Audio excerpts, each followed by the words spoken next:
Welcome to Evilive, the live media commentary show that answers the question, is the devil really in the details? Subscribe if you're new to the channel because today we are reviewing HBO's Game of Thrones, House of the Dragon, Season 1, Episode 2, The Rogue Prince. That's right, the Rogue Prince. Talking about Daemon, of course. Even though, if we're being honest, he's that much of the episode. And not even a particularly amazing performance by him in that, except, well, we'll get into that scene here in just a second. But I do have to say, I have turned the corner on Daemon Targaryen. I'm officially, well, let me move my camera so I'm not like hugging that poster. I'm officially saying that I enjoy Matt Smith's performance in this. I have to be honest. Like, he has completely changed my perception of him. You know, I was complaining last week about his face. Not a problem anymore.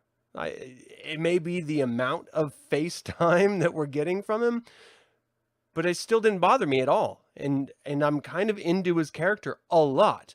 Now, here's the difference between last week and this week is I've read the majority of this. This is The World of Ice and Fire. So this came out during the original Game of Thrones series on HBO. And it details the basic history of all of the World of Ice and Fire that George R.R. Martin has created thus far. It doesn't go into the nitty-gritty of the recent book, Fire and Blood, which really delves into the Targaryen reign, but it does give the cliff notes of their reign. And so I feel like I made a mistake. I shouldn't have read it, because now I know everything. I know too much. And it's frustrating going into a series like this, knowing where it's headed. At least it is for me, because I like to be surprised. And so I don't know why I read it, because, I mean, the fact is I just love ancient history in general, like our own human history. And then that extrapolates to whatever ancient history of whatever fantasy setting I'm interested in, whether that's J.R.R. Tolkien, whether that's Dragonlance, whether that's George R.R. Martin's Song of Ice and Fire. The fact is, I love sort of origin stories of worlds, and this is no different. So let's dive into this episode proper, and first start with the fact that this entire series was written by Ryan J. Condal, and it was adapted of the second half of the first volume of George R.R. Martin's Fire and Blood, which again is the book all about the Targaryens, full stop, from beginning to end. So this episode was directed by Greg Yaitanes. I hope I said that right. I did really enjoy this episode. This was a great episode. If you haven't caught it yet, I am a bit of a super fan when it comes to Game of Thrones. I've read all of the Game of Thrones, the Song of Ice and Fire novels that have been released, because we're still waiting on some. And then, I started listening to the audiobook of Fire and Blood, but it just got confusing while I was driving, and so I've got to go back and reread it. But then I'm also reading the source book, and there's another source book about the Targaryens. It's like a primer, so to speak, for this series. And again, I think this is supposed to be like 5 seasons long or something like that to tell the entire story. But then after reading the cliff notes, I think they could really go as long as they wanted. I mean, I don't want them to, belabor it and make it, tired to watch. But there's so much drama and intrigue. Okay, that being said, this was released just yesterday, August 28th on Sunday night, as per usual. And it really starts where it's like 6 months after Queen Emma's death. And we can see that Rhaenyra and King Viserys are still sort of not really talking to each other that much. Alicent Hightower is really becoming a sort of person that King Viserys can lean on, which it was forced onto him, unbeknownst to him, by his hand, Otto Hightower. And obviously it was a political maneuver, but it does really seem like, King Viserys has a really good heart underneath everything. He's trying his best to be king. And I think the reason why he's suffering from being on the throne so much, literally suffering because he's, got wounds on his back and now his pinky is really taking a hit. I think it's all, the metaphor of if you are a weak king, meaning if you are just too good, just too nice, then the throne itself will reject you. And that seems to be exactly what's happening in the case of King Viserys. He's a good person. He's a good king. These are times of peace. And yes, we're going to get into the crab feeder here in just a second. But aside from that, by all measures, he is a successful, good king. And I think because of that, because he's not sort of ruling by the iron fist, as it were, he's sort of being rejected by the throne itself, because the throne has, just from its inception, it has seen some good years, but more than that, it's seen tumultuous years. And I think, I'm not saying that the throne has any sentience at all, because I definitely don't believe that. I'm just saying that the theme of ruling on the Iron Throne is one of hunger and desire and ultimately sorrow. I mean, this is Game of Thrones, after all, literally Game of Thrones. No, well, Game of Throne it should be called, because there's only one Iron Throne. All right, so as we're getting into this episode, we realize that it's 6 months later, but also we realize that Prince Admiral Kragos Drahar, known as the Crab Feeder, is backed by the Triarchy, which was suggested the last episode. Well, now he's even taken some of Lord Corley's Valerian's ships, which is an immediate smack in the face to all of Westeros, and specifically to the crown, because if we remember, it was the Valerians and the Targaryens that came over from Old Valyria, and they together, by sea, the Valerians, and by air, dragons, the Targaryens, completely decimated all of the men of Westeros. Like, it took time. And they're still working on Dorne at this point. They'll get there. But, I mean, the fact is that if you allow people to come into your kingdom, attack your kingdom's ships, that makes you look weak. And this is coupled by Prince Daemon seizing Dragonhold, which is long seen at, first of all, it was the first stepping stone of the Targaryens into Westeros. And so it has this sort of heritage. I mean, it was originally created just by dragons, trying to recreate the original 7 pillars, but just this one pillar from Old Valyria. And so wild dragons, there's literally right now 2 wild dragons that just exist on Dragonstone and just do their own thing. No one controls them. No one rides them. No one has claimed ownership over them. They're just sort of out there somewhere. But anyway, Prince Daemon has seized Dragonstone as his own, and actually went in with the balls this guy has. Went in and stole a dragon egg, said that his mistress, not his wife, which he has over in the Ares, but like his mistress, Miss Sari, I think it is, they're to be wed, and she's with child. Of course, both of these points are a surprise to Miss Sari, who doesn't want to be married for all intents and purposes, and definitely does not want to have any children. She's literally a whore.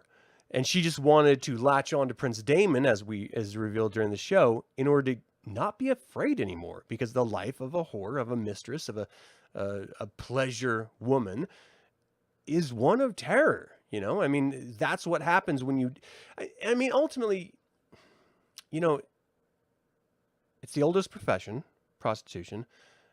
When it is legalized and governed, then it can be a safe avenue for anyone who wants to choose that type of a life. And it's not necessarily a bad thing if you choose it in our modern time. But back in these times, women did not choose that. That was something that they were either captured, or they were forced into, or they were sold into. And so there's no real ownership over the activity other than the actual act itself. And in those cases, you could be abused and beaten and murdered and taken advantage of in more ways than one by your clientele. You were just a thing. You were a pleasure toy for whomever happened to be paying for you. And so they, they just don't have the control that they do nowadays if they want to take up that profession. And so she doesn't even want to have kids, and she certainly doesn't, she doesn't want to be put in this sort of pedestal position for the king of the realm to then be looking at her and wanting to stop her from potentially, with her offspring that doesn't exist, to then threaten his own heritage, his own lineage that he's denoted with Princess Rhaenyra. So it becomes this huge issue where the King Viserys is ready to go step up to Prince Daemon himself, but his hand, rightfully so, steps in and says, whoa, whoa, whoa, whoa, whoa, simmer down now.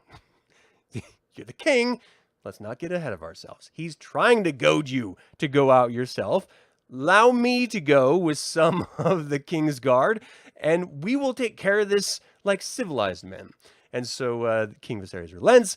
Otto Hightower and a bunch of the King's Guard go and ultimately just rile up Princess Daemon. And it's really, it's like they're trying to make him fight until they see Prince Daemon's dragon. And then they're just like, oh shit, maybe not. There's also this really great moment. I sort of skipped over it because I haven't gotten to Princess Rhaenyra yet. But she was talking about how to handle dealing with the crab feeder. And she's like, look, you have dragon riders. I'm one of them. Send the dragon riders to go deal with this crab feeder. Problem solved. And the king's like, children, am I right? How about you go deal with choosing the next King's Guard? And she ends up choosing Sir Criston Cole, who, is actually the only knight presented as an option who actually has real combat prowess. And we get this really wonderful moment between her, Otto Hightower, and what is his name? Sir Harold Westerling, who assembled these knights, where they're like, well, let's not get too hasty. He may have combat prowess, but we have political ties with some of these other knights' families. And Princess Rhaenyra is like, I give a damn. Who cares about your politics? My father needs someone who has combat experience to protect his ass. Criston Cole, is the man. He is going to be the one. Full stop. That's it. And so obviously when Prince Daemon sees Criston Cole, he's like, who are you again? Because Criston Cole literally knocked his ass to the ground in the tournament. So he clearly knows who he is. He's just playing it off like he doesn't.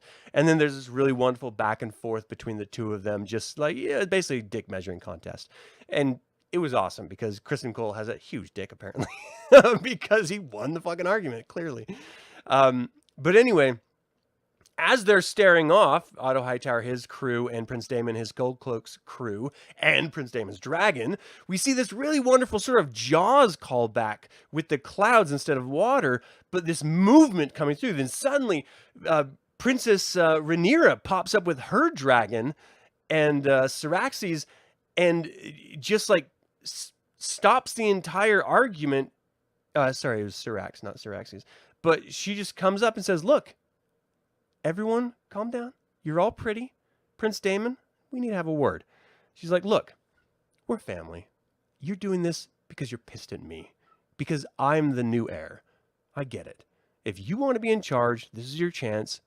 Kill me. That's it. Take me out. And this is what I love about Prince Daemon. He's kind of confused right now.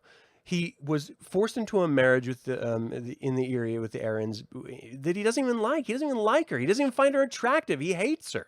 He doesn't want to go to the Eyrie to be with her. And that's why he's always with his damn whore.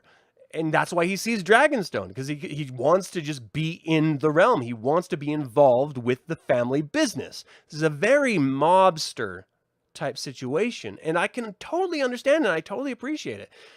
The fact is he loves his family. He loves his brother. He loves his niece, Princess Rhaenyra.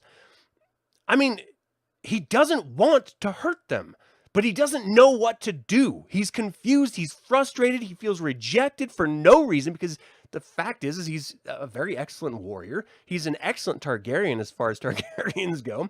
He's a little, you don't really know which way he's going to lean in any given situation, but it's all for the family. Again, very mobster-like. I respect that. I really appreciated that. And in the end, he's like, whatever, take the damn egg and get off Dragonstone.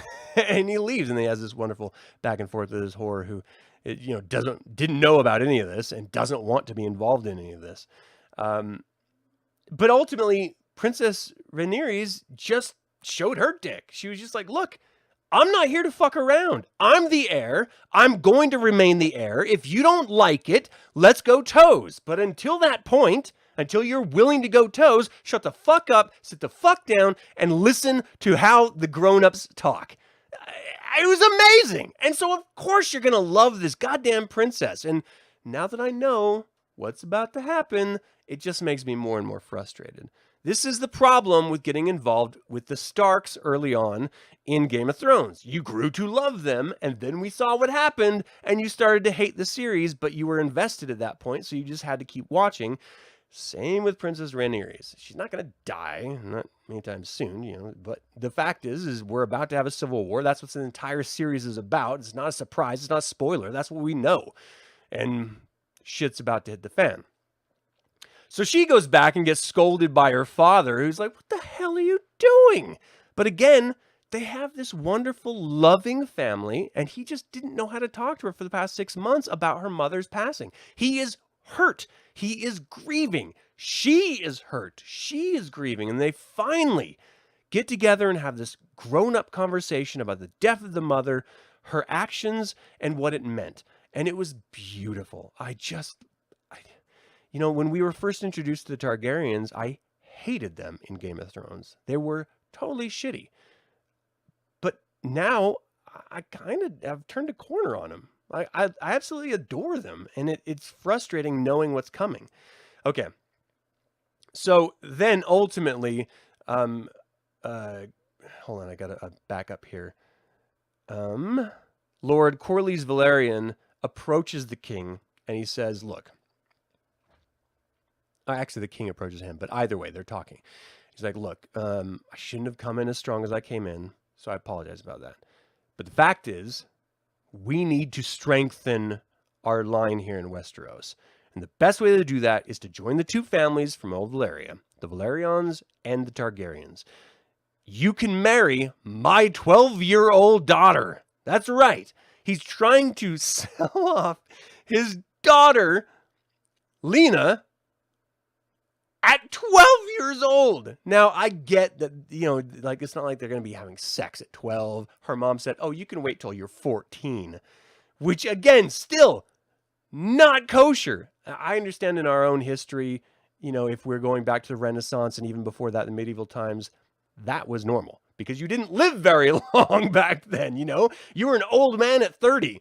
So, I kind of understand in those times. But we're not in those times anymore. Let's leave the kids out of this. It's when she said to the king, Princess Lena, and she said, I will give you many sons and heirs. I couldn't help but cringe. It was disgusting. It was just, she's a fucking kid. Kids should not be talking like that. They should not be thinking like that at all. It was very uncomfortable. And it just genuinely bothers me. I just don't like it at all. But I know this is Game of Thrones, and that's how they roll. So I have to get my head around it, as uncomfortable as it is. But he is wrestling with it. So he's going to all of his advisors and asking their opinions. And everyone's saying, yes, do it. It will strengthen the bond in Westeros of your rule. It will strengthen your legacy and the future of your line. It's everything that you would need, but his heart's not in it. And this is the fault with King Viserys. I'm killing this stuff here. He follows his heart too much. Again, I think that's why the throne is taking it out on him, because he's just not strong enough to rule. We were introduced to this idea initially by Prince Daemon in the first episode, and now we're seeing it play out. Like, it's true. You don't follow, if you're not aggressive as a king, you will be destroyed by this throne. And we're seeing it happen right in front of our eyes. It's devastating. But ultimately, he loves Alicent Hightower. I mean, I don't know if he loves her, but he definitely favors her at this point because she's caring. She listens to him. She understands his grief. And he's kind of like a little boy in his mannerisms and in his head a bit. You know, he's a good king. He understands his job is to stay out of war, which is important. But he doesn't really deal with threats and aggressively like he should, and that shows signs of weakness, and that's, you know, the throne taken out on him. And now he's going to repeat the same mistake by looking at Alicent Hightower and saying, you know what, I want to marry you.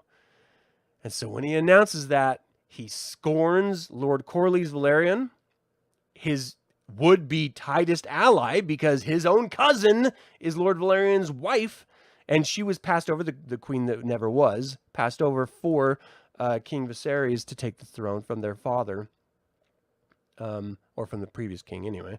And ultimately, Corlys goes to Dragonstone and confronts Daemon. He's like, hey, look, we need to deal with this crab feeder. Full stop. This is a fucking problem. Now, you have an issue where you need to prove yourself to your cousin. I'm sorry, your brother, the king.